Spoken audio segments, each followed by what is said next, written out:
Good morning class. स्वागत है आपका अपने YouTube channel Hindi by HKM sir में। आज का जो ये वीडियो है वो क्लास 11th वालों के लिए है। यूपी बोर्ड के जितने भी बच्चे हैं उनके लिए ये वीडियो काफ़ी हेल्पफुल होने वाला है। तो आइए स्टार्ट करते हैं। ये कथा भारती का पहला लेसन है। उपन्यास सम्राट के नाम से जाने जाने वाले प्रेमचंद्र जी इसके जो है कहानीकार हैं। तो आज आपके सामने कहानी प्रस्तुत है बलिदान।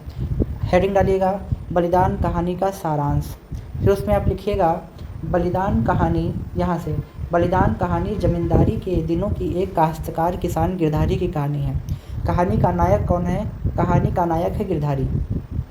ग्रामीण क्षेत्रों में धनवान ही प्रभावशाली होता है। गिरधारी के पिता हरखू की आर्थिक स्थिति अच्छी थी।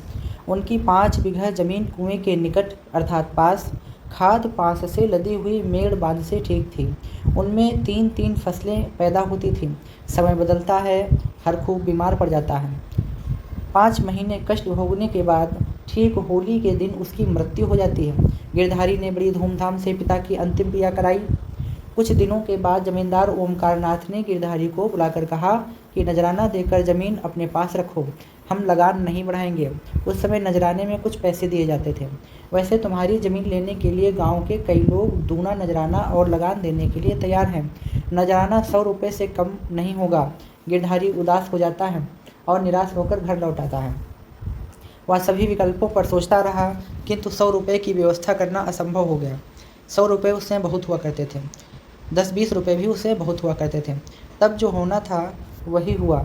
गांव के ओमकारनाथ ने उसकी ज़मीन अपने नाम करा लिया। उस दिन उसके घर में चूल्हा नहीं जला।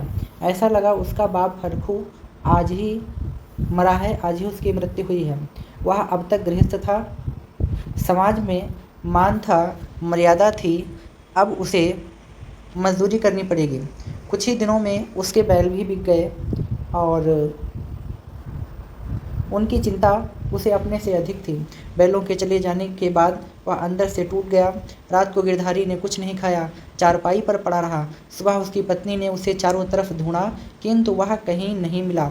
चारों ओर खोज करने होने लगी पर गिरधारी का पता नहीं चला। गिरधारी को गायब हुए 6 महीने बीत गए।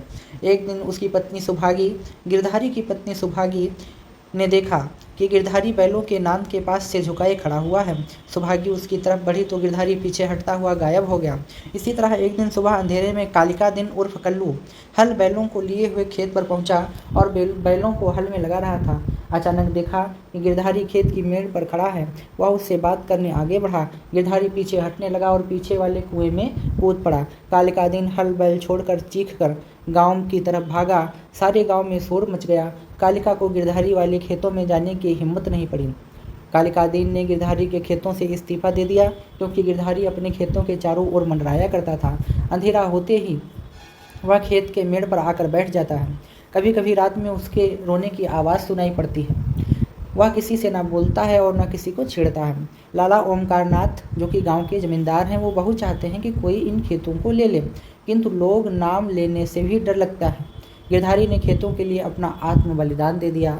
ये आपके सामने था, ये देखिए बलिदान कहानी का सारांश। आप ऐसे ही लिखेंगे, बिल्कुल सेम। आई थिंक आपको समझ में आ गया होगा।